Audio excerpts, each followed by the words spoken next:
Welcome to The Other Side of Lucy Letby. In episode 17, BBC Part 3, we're just going to look again at kind of reimagining Letby's defence.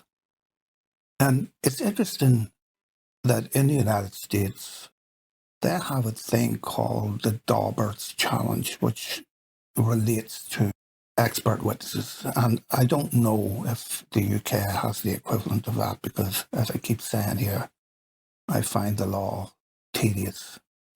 But the criteria for evaluation for the Daubert standard, so that's DAUBERT standard, it's about the evaluation of expert testimony based on factors such as reliability of the methodology, peer review, error rates, the general acceptance in the scientific community, and experts demonstrate that their methods are scientifically valid and applicable to the facts in the case. And these challenges can be important because they can determine the outcome of a case if the expert testimony is central to the claims made by the prosecution. And winning a Daubert challenge can weaken the opposing party's case or even lead to an outright dismissal. So both launching and defending against a Daubert challenge requires a lot of preparation. And it includes understanding the expert's methodology, qualifications, and the scientific basis of their testimony. But as I keep arguing in this podcast, there isn't any scientific basis for most of the testimony in the Letby case. And we keep hearing from people that oppose the idea that we think it's an unfair trial, that the circumstances are enough to explain it. But they used at least six expert witnesses, some of whom contradicted themselves in some of the evidence that they gave. For instance, the case of Baby A, again, with reference to the Tattlelight website, Professor Owens, who is the consultant pediatric radiologist, according to the case reports, he said that this unusual finding of gas and error found in the baby boy, including a line of gas in front of the spine. Now, again, I don't know how on a 2D X-ray you can say that the line of gas is in front of the spine. Can you say it isn't in the cerebrospinal fluid in front of the spine?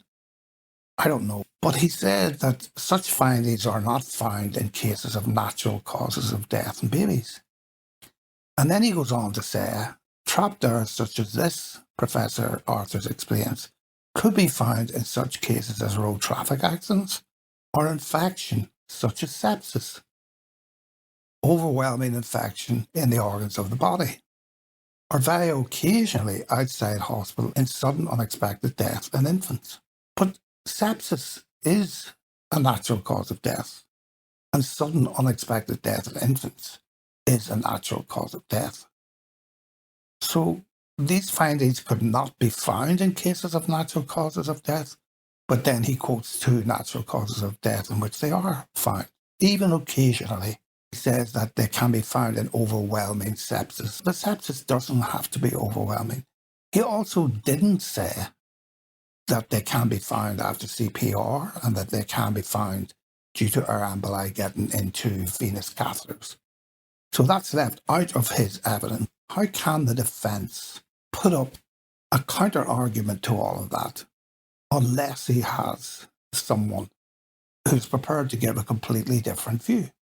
That you can find gases in cases of natural death in babies. And the other weird thing for me as well was the third reference, for example, in the Leon Tanswell paper. The prosecution apparently mentioned 25 times, or everybody was quoting the Leon Tanswell paper as holy writ. But third citation in that paper is a paper from Quisling and Posniak. And the title of the paper is Postmortem Gas Accumulation in Premature Infants. And the abstract of this article makes the following claim. Serial postmortem radiographs were taken of 22 infants with idiopathic respiratory distress syndrome. So that's 22 infants, not the one or two we have in the Letby case. It's still not a big number, but It's a bigger number than in the Letby case. And we have serial post-mortem radiographs, not just one, serial. All had umbilical artery catheters and had received intermittent positive pressure ventilation prior to death. 4 of the 22 gave evidence of spontaneous gas accumulation within intravascular, that's the great vessels, in peritoneal, that's in the lining of the gut, and cerebrospinal spaces. In 3, gas accumulation was demonstrated within 25 minutes after death and progressively increased even though their umbilical catheters were removed immediately after death.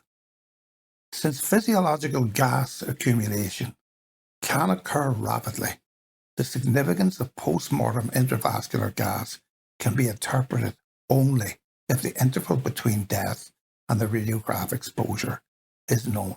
Again, that would have been a perfect opportunity for a defense expert to question a prosecution expert on radiology and the reliability in general of X-rays to diagnose our embolism. I think that could have punched a seriously big hole in that part of the evidence. And that's just one example. But we get back to, again, in BBC, why the absence of an expert witness was pretty vital. For example, what is CPAP? Well, CPAP is a non-invasive respiratory support technique, and it's used to assist newborns, particularly those that are born premature who have respiratory distress syndrome. How many versions of CPAP are there? Well, there's nasal, continuous positive pressure, NCPAP, high flow cannula nasal CPAP, HFNC, nasal intermittent positive pressure ventilation, bilateral positive airway pressure, volume targeted ventilation, high frequency oscillation ventilation, pressure controlled ventilation, volume controlled ventilation, pressure regulated volume control, synchronized intermittent mandatory ventilation, pressure support ventilation. There's all of these kinds of different modalities for doing this. And each of them has different effectivenesses based on the research. But there isn't enough research to call into question the strategy that was used by the Countess Chester Hospital to deal with ventilation in these babies. Because if we look at nearly every single case, their ventilation strategy failed. Now, ventilation can fail. It has high levels of failure, as we've talked before.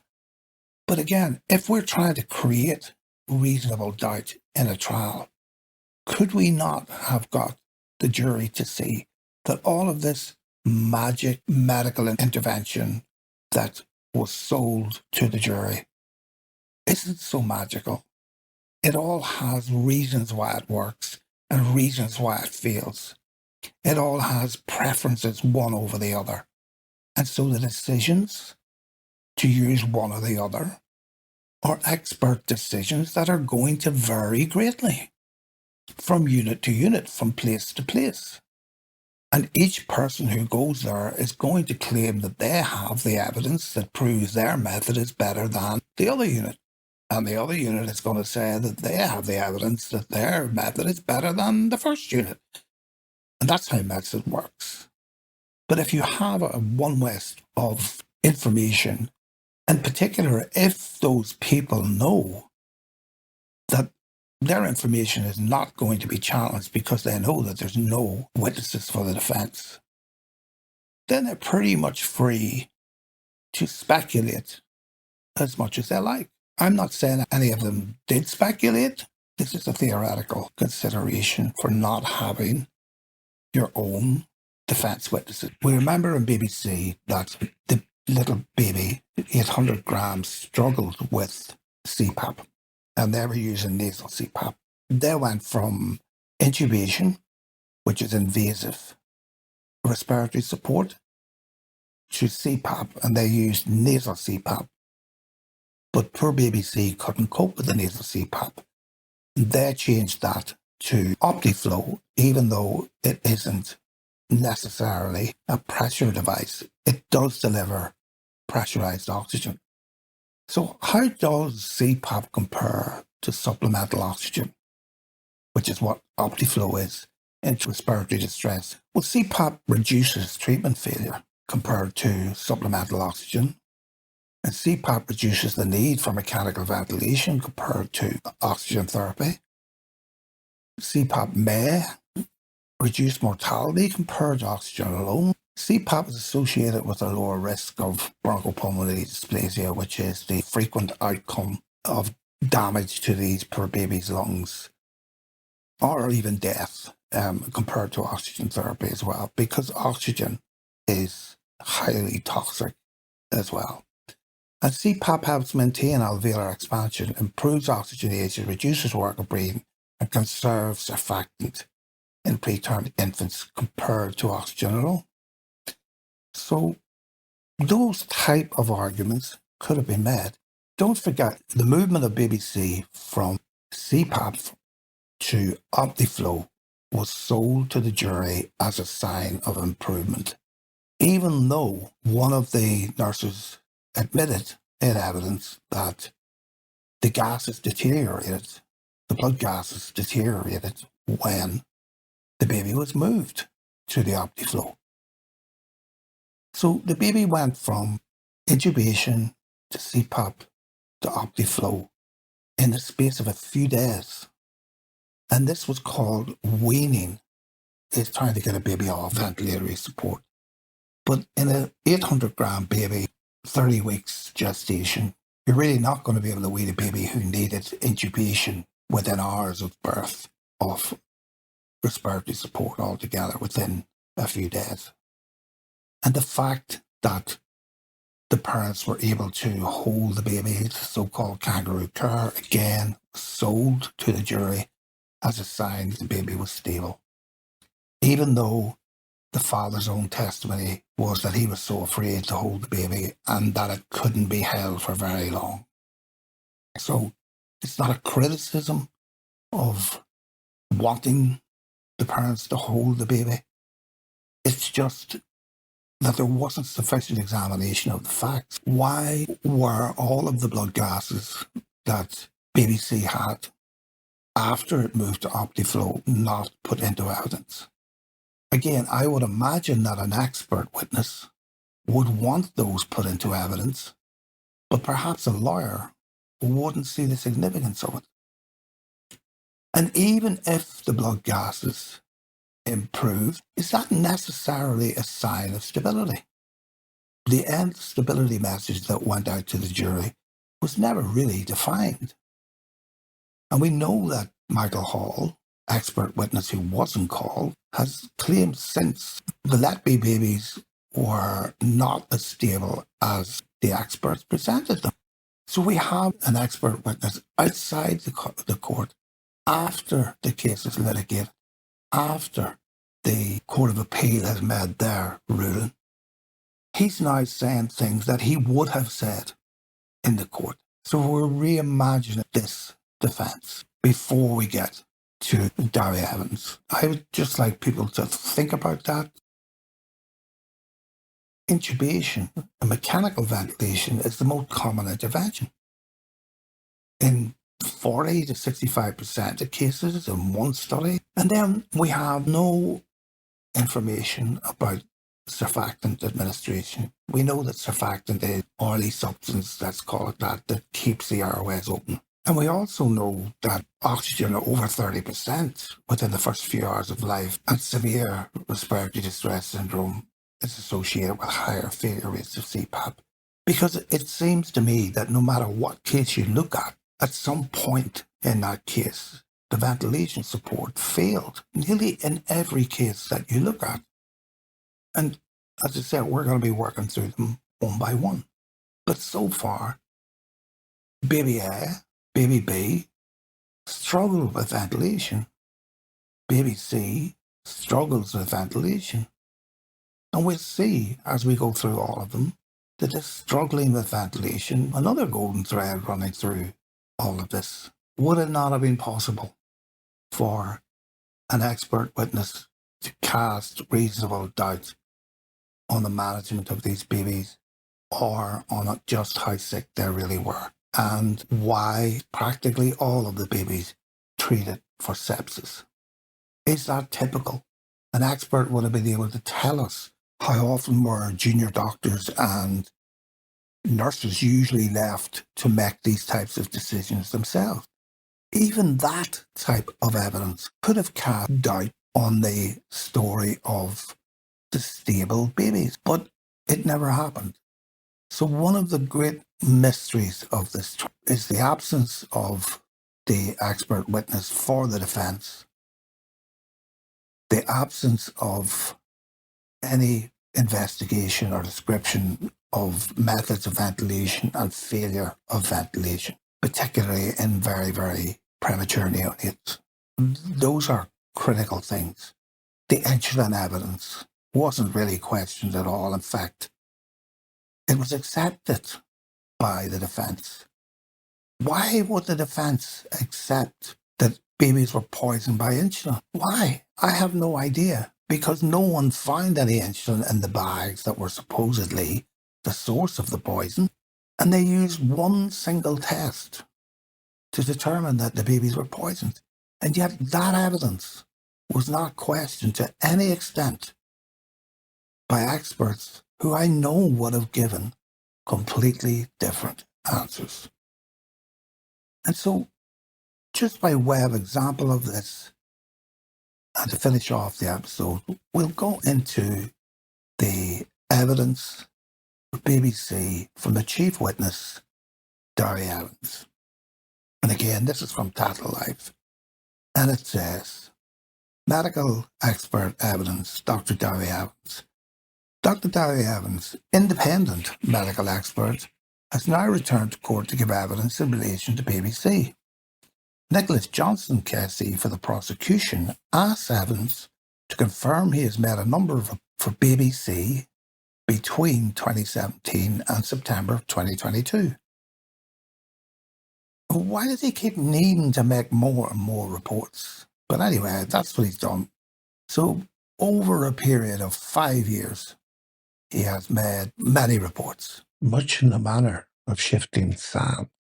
Evans confirms he was sent records from Alder Hey and the Countess, including images and records taken after BBC had died. Dr. Evans says BBC was vulnerable. Preterm baby with restricted growth, meaning he was 800 grams at birth. He had 2 significant risk factors that meant admission to a neonatal unit with careful management would have been required for several weeks. So he's only got 2 risk factors. So let's find out what these were. He said BBC would have been at risk of a number of conditions during that time. The commonest risk would have been to his respiratory system. Okay. The second would have been related to feeding, and premature babies are not necessarily adapted to receive milk. He would also have been risk of neck. And then he goes on to say the third would have been related to infections. So we've jumped from 2 significant risk factors to 3. And then, would you believe it, the fourth complication would have been metabolic. And it was important to maintain glucose levels and be aware of the risk of jaundice. And that's only 2 aspects of the metabolism of preterm neonates. So we moved immediately in the prosecution examination from vulnerable baby with 2 significant risk factors to now 4 significant risk factors. But many other significant risk factors did he have? He goes on to say, in relation to the breathing problems, Dr. Evans says from the records, BBC's breathing stabilised over the days, with CPAP and oxygen support decreasing. Would another expert have called that into question? I believe they would have. BBC was taken off CPAP and placed on Optiflow, which is a very encouraging sign that BBC could begin breathing on his own.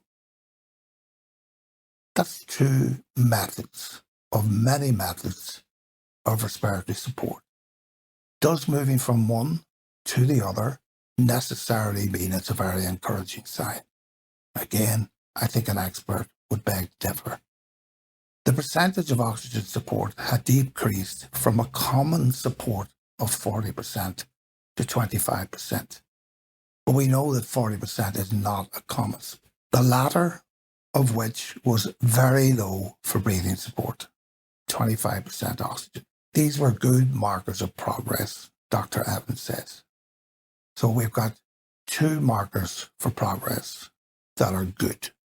Mr. Johnson says BBC also had periods of skin-to-skin contact with his mum without breathing support required. Well, from the evidence, we see that breathing support was required during these skin-to-skin periods. So we'll quote Nurse Williams saying that BBC calmed down straight away while on mummy just required some facial oxygen while out.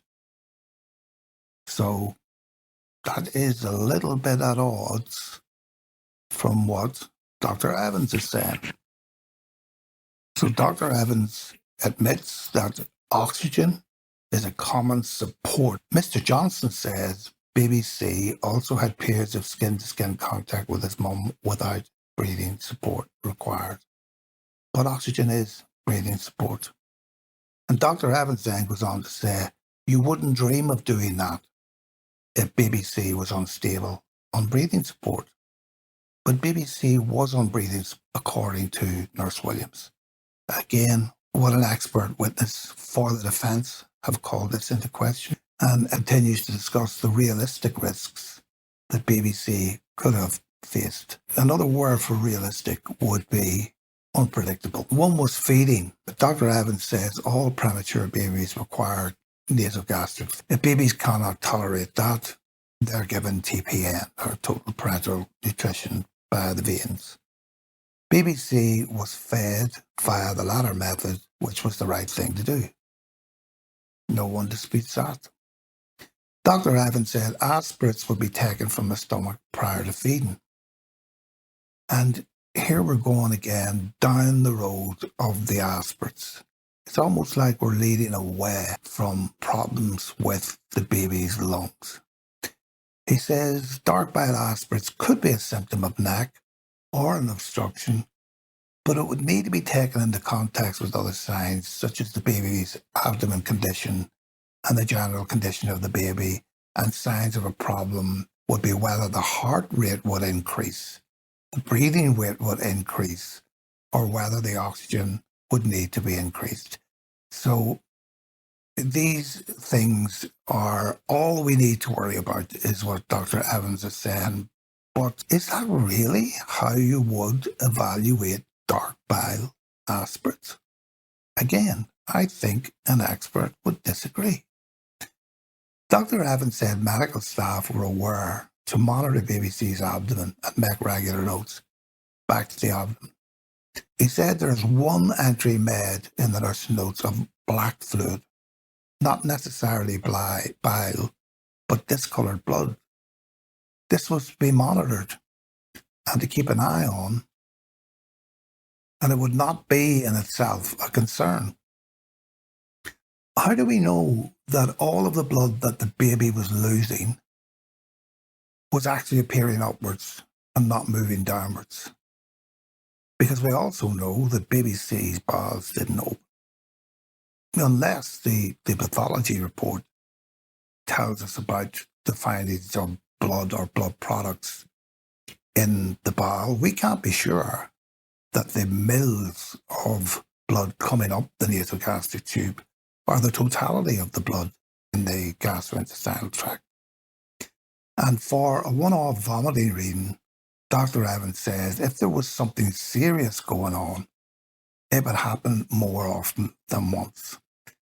So again, we go on about the bile, and that the fact that there was only 5 mils of, or 0.5 mils of bile in an aspirate this was an indication that the baby's not getting worse. Again, we're not discussing the serious problems with the baby's lungs. Dr. Owens said BBC's status was under control.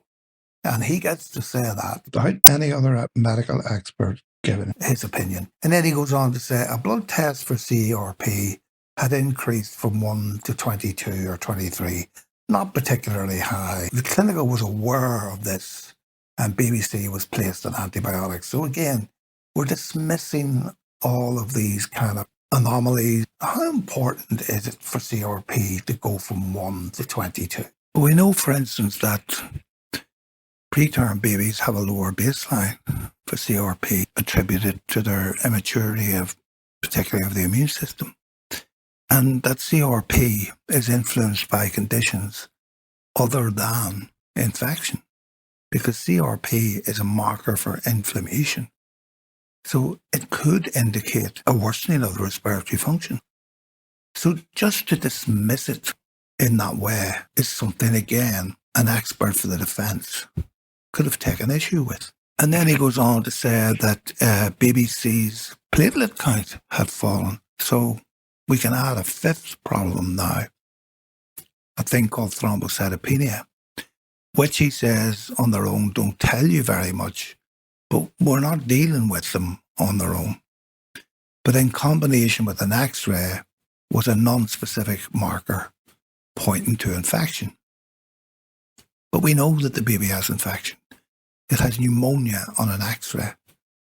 If the platelets are falling and the CRP is rising, these are not particularly signs of stability, in my humble opinion.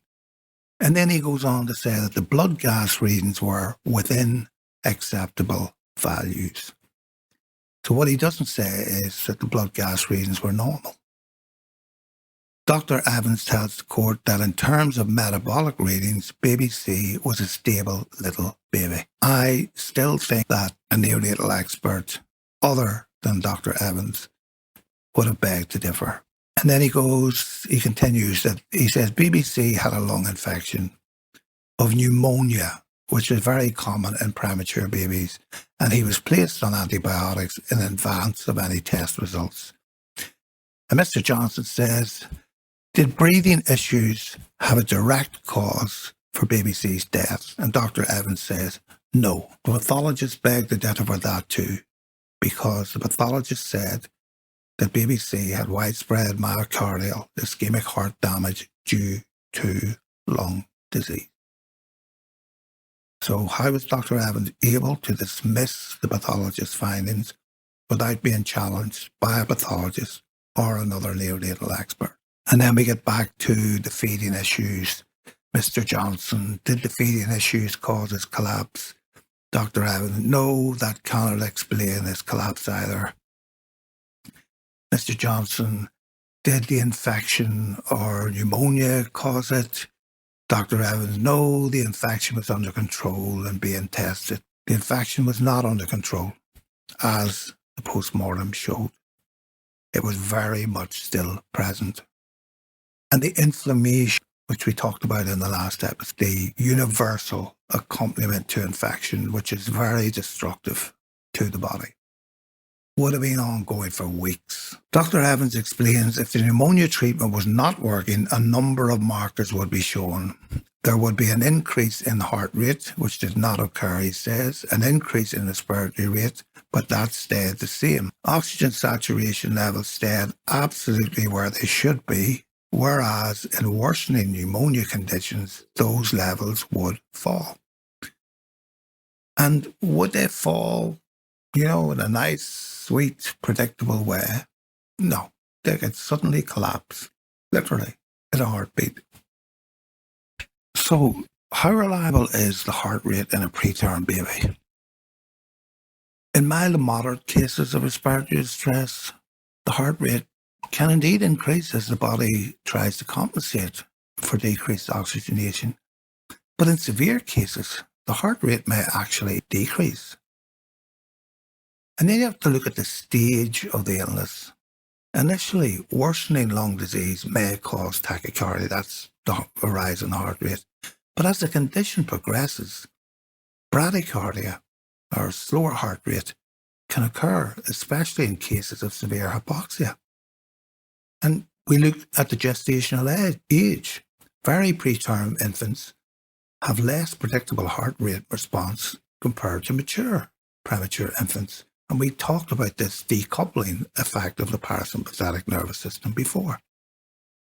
And other factors, again, sepsis, metabolic disturbances, congenital heart problems, can influence heart rate independently of lung function. Medications used to treat respiratory distress, such as surfactants and ventilation, can affect the heart rate.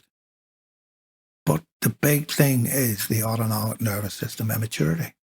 Premature infants have immature autonomic nervous systems, which can lead to variable heart rate responses to stress. This is a phenomenon that's actually called paradoxical bradycardia, which can occur.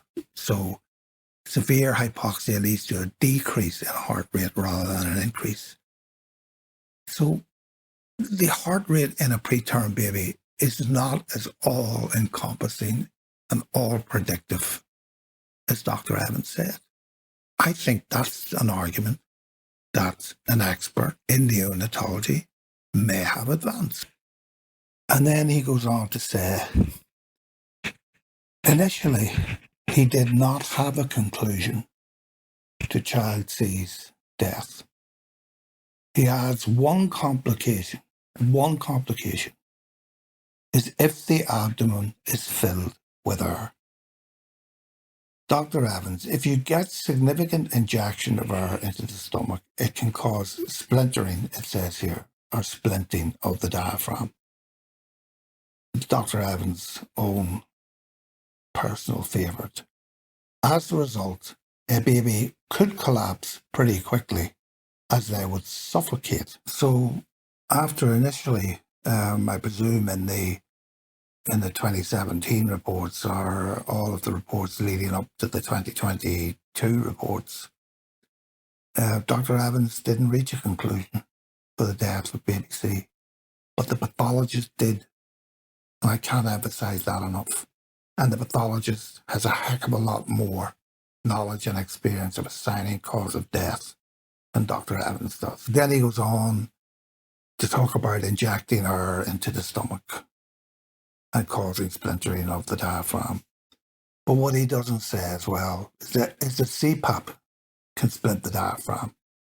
And that means it helps to stabilize the diaphragm and reduce paradoxical movements that can occur with conditions like diaphragmatic paralysis. The stabilization can actually improve respiratory function by maintaining open airways and enhancing lung inflation. It improves lung volumes. So this pressure coming into the lungs improves lung volumes. And whether or not OptiFlow is called a pressurized support system, it does create pressure and it does create aerophagia, which is the swallowing of air into the stomach. CPAP is really safe. It does not cause suffocation. So this is Dr. Evans' own opinion. So we get to the cross-examination, and Ben Myers is now getting his one and only chance to cross-examine Dr. Evans. He would get 2 chances, or 3, or 4, if he had brought in more experts. Mr. Myers says Dr. Evans has had the case material for BBC for about 4.5 years and has provided such conclusions. Before today, you have never suggested that the collapse on June the 13th, the splintering of the diaphragm, is the cause of death. That is correct, says Dr. Evans. So after 4.5 years, he's never once suggested this rather exotic cause of death. Mr. Myers suggests that Evans' opinion alone would not have reached this conclusion. Dr. Evans said the death could not be explained from the usual causes babies get. He said, taking into account all of the other evidence and information from experienced medical people's reports and reading the pathology report, the splintering of the diaphragm was now his conclusion. So does splintering of the diaphragm cause widespread myocardial disease due to lung disease, not diaphragmatic disease due to lung disease? After reading the pathology report, this is the conclusion he comes to. And then he goes on, he was functioning as a clinician. He wasn't functioning as a clinician. A clinician is someone who treats patients. He's reading files that were created years ago. You're functioning not as a clinician. You're functioning as an investigator, as a forensic pathologist with the retrospective scope is what you're doing. You're not actually functioning as a physician. The fact is this baby has collapsed, having previously been stable, and one has to explain that. Yeah, but we have sudden unexpected postnatal collapse. No one is able to explain all of them.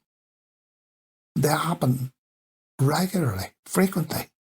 Mr. Myers suggests Dr. Evans had been influenced into supporting his conclusion. He says Dr. Evans had not provided this splintering of the diaphragm conclusion in his 8 previous reports. And Dr. Evans says, while child C was at constant risk of a number of conditions, he was under continual observation and it was a neonatal unit. I don't know what that means. He confirms his initial conclusion in 2017 was one may never identify the cause of his collapse. But the pathologist had identified the cause of his collapse. If you have widespread ischemic heart damage, particularly to the myocardium, that is going to cause you to collapse, whether you're a man, woman, or a child. Mr. Myers said Dr. Evans could not rule out infection in his 2017 conclusion. Dr. Evans said infection was a factor in baby C's short life. It is possible to suggest that his pneumonia was under control. Well, we've already talked about that. He was requiring hardly any oxygen. Well, we've already talked about that. It was my role investigating this unexpected collapse to give an impartial view of all the issues. I don't prepare partisan reports. He says infection was a part of baby C's status. He adds it did not cause baby C's death. So pneumonia and the loss of 12.5% of the baby's body weight, the deterioration of the blood gas has been switched to OptiFlow. Struggle to get the ventilation control didn't cause baby C's. His 800 gram and 30-week prematurity did not cause baby C's death. Again, would a neonatal expert, a real dyed-in-the-wool neonatal expert, agree with those conclusions, particularly if the pathologist was in the court with them? Dr. Evans tells the court the process in accumulating information in reaching his conclusions. He says baby C had an infection, he was recovering from it, he had gone off CPAP support, was on OptiFlow, and again, OptiFlow is still pressurized. It is a type of CPAP, even if it isn't called that. OptiFlow can generate positive pressure, but the problem with it is that it's dynamic and it's not constant. And it changes throughout the breast. It can be worse, and it's affected by cannula size, breathing rate, whether the mouth is open or closed. And it generally has a lower complication, such as abdominal distension.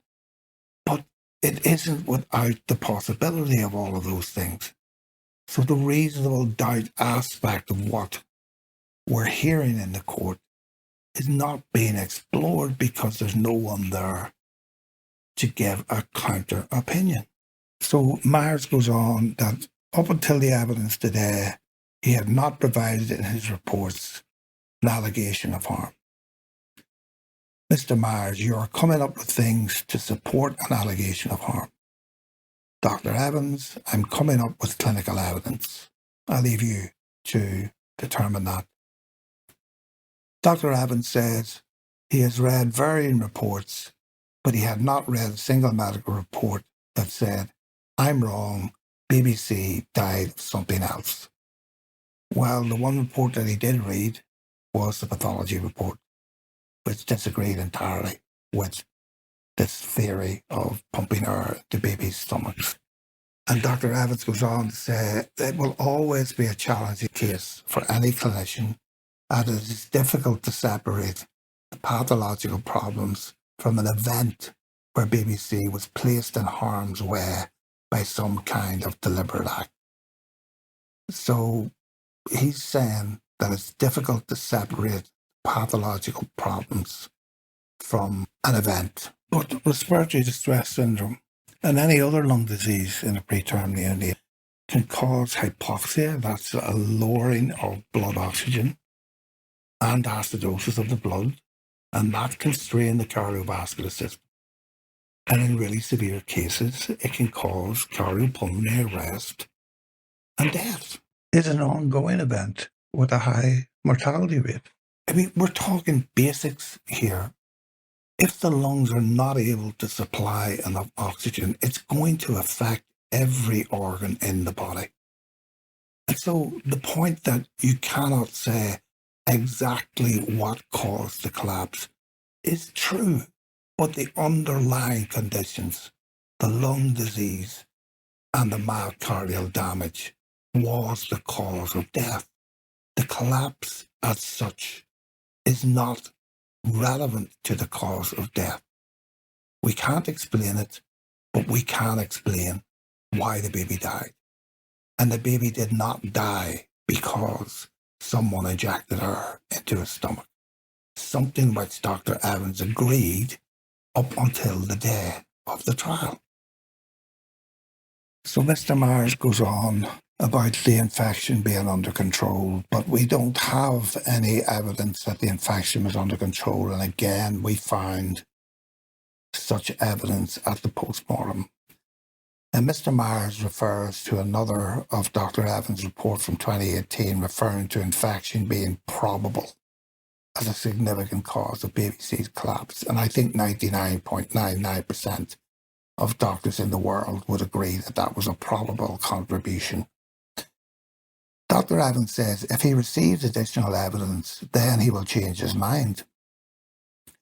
Mr. Myers says Dr. Evans has not received any new evidence in BBC's infection since. Mr. Myers says the 2019 report said Dr. Evans raised the possibility of deliberate injection of air from June the 12th via the nasogastric tube. And Dr. Evans goes on to say, reflecting on that report, he said, can't rule it out. But we have to remember, Lucy Letby wasn't on June the 12th. So now we have two baby stomach injectors that can't be ruled out of the naso of the neonate unit in the Countess of Chester Hospital.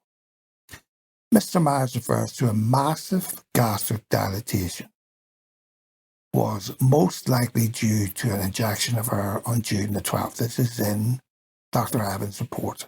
This was what was described by the attending physician as CPAP belly. Dr. Evans, that was a possibility, yes. So again, Lucy Letby is not present on June the 12th. Mr. Myers says in his report there was no suggestion the diaphragm had been splintered since, and if he wanted to say so in that report, he could have done so. Dr. Evans said what was being discussed on June 12th, there was a distinct possibility BBC had excess air in the stomach from CPAP belly. He said he was still stable from a respiratory point of view. He tells the court, however the air went in, it would have been insufficient to splinter the diaphragm on the 12th, as he would have collapsed and died on the 12th. The air which had gone in was insufficient to cause the collapse. There was nothing to suggest the excess air was enough on June the 12th, but it was still suggested that it was a distinct possibility that someone had injected it there. He says the two events of June the 12th and 13th are quite different in the way they happened. Mr. Myers said that Dr. Evans' view a couple of months ago was there was deliberate harm on June the 12th. And he says again, that was a possibility. Yes, it was. Mr. Myers, what you have done today in your evidence is introduce something supporting the allegation. Dr. Evans, that is incorrect. He adds that in coming to his conclusion for this case, he is not relying solely on his opinions, but taking in other clinical evidence and reports. And again, this is where we need an expert witness for the defense to also take into consideration these other clinical reports. This is what doctors do, Evans goes on. We do it all the time in what Dr. Evans says is a complicated case. Mr. Myers goes back to the case of baby B to discuss the legibility of nursing notes concerning blotchiness of baby C's skin. The discussion goes on for a few minutes, so pity we don't have what that discussion was about. But Evans says, this is just making a meal out of something. We're in the middle of a murder trial. I don't think a defense advocate trying to establish facts is making a meal out of something in the middle of a murder trial. Mr. Myers goes on, you're not independent as a witness, are you, Dr. Evans?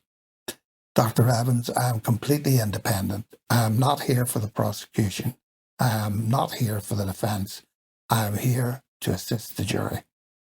The judge interjects to clarify the meaning of the note before the case of baby C resumes. So, again, we're all over the place. In a jury's mind, how the heck do you keep up with all this? Mr. Myers asked about the bile aspirates and asked if the dark colour was an additional concern. Dr. Evans says it could be discoloured blood, and the presence of vomit should be put into the context, back into the context of the baby's condition. You can't choose out something that supports your case. You need to look at the big picture. Mr. Myers says the X-ray from June the 12th had helped form Dr. Evans' initial view that there had been air injected into the stomach. That was an opinion I have expressed, yes, and again, Letby was not there. Mr. Myers asked Dr. Evans what evidence there is to support that air had been injected into the stomach on June the 13th. Dr. Evans said the baby collapsed and died. Asked to explain further, Dr. Evans said it was part of a differential diagnosis. Well, a differential diagnosis is the very definition of reasonable doubt. He said there were 3 clinical scenarios: injecting air into the stomach that interfered with its breathing, or that air was injected intravenously, or a combination of 2, which Dr. Evans says sounds awful. Well, to my ears, it also sounds ridiculous. Dr. Evans says, from his perspective, from an academic point of view, he would not be able to rule out any one of those 3 scenarios. Dr. Evans said none of the normal processes described why a baby collapsed. I repeat again, these babies are extremely vulnerable and they collapse and die, unfortunately, all the time. And all of the collapses and all of the causes of death are not always explainable. He adds, for further medical information, he would prefer to defer the matter to the radiologist and the pathologist. I presume he means his pathologist and not the original pathologist, who, in my opinion, should have been in the court. He says he objects to being accused by Mr. Myers of making things up, and says he is putting forward the information in this case as a result of his own opinion and that of other people's reports. Mr. Myers said never once is an air embolism mentioned in Dr. Evans' reports. Dr. Evans agrees. Mr. Myers suggests that Dr. Evans had just made up information as he has gone along. You keep saying that, and I keep disagreeing. And you're not an independent witness at all, are you? And again, that is just being insulting. And that's the end of the report. So, expert witnesses writing loads of reports over a long period of time turn up in court. They accuse someone else of injecting her into a baby on the 12th because Letby wasn't there. And then they add another cause of death, injection of air into the vein, on the day of the trial. What on earth were they trying to run that trial without evidence for the defence? Mr. Myers is, in my opinion, hitting the ball out of the park. But he needed someone there to hit it even further. So if I was a clever little boy, why would I suggest that what happened on the 12th involved the injection of air into the stomach? If I was a clever little boy, I'd want to put into the jury's mind that injecting air into the stomach was the only way you could create CPAP belly. I would be prepared to gamble that the jury wouldn't presume that there was another nurse murderer on the ward because no one else was in the frame. Why did Myers not ask Evans which of the nurses he thought put the air in the stomach that night? I am curious to know why there's no investigation into who pumped air into the baby on the 12th of June. And also, how does Dory Evans know what quantity of air is necessary in the stomach to produce this collapse? We know that in CPAP belly, the amount of gas is rarely, if ever, quantified. We don't know what the limit of a stomach can hold. And it will also depend on the ages and the gestations and all of those other things. But it is an unknown. Dory Evans cannot say that an extra dollop of air, which is an absolutely unmedical and ridiculous term, was sufficient to cause a collapse when he doesn't know what the previous quantity of air was in the gut. Does he have a quantitative comparison between the survival quantity of air on the 12th and the fatal quantity of air on the 13th? No, he doesn't. Out of the park. So we're going to leave the case of BBC and move on to the catastrophe of the case of BBD in episode 18. So I hope that I've raised questions that I have and that I'm raising them from a generalist perspective. I'm raising them from 1,000 miles away, and I feel certain that neonatal experts would be able to throw a heck of a lot more light on the improbability of all of this than I could. So I'll see you in the next episode. Bye.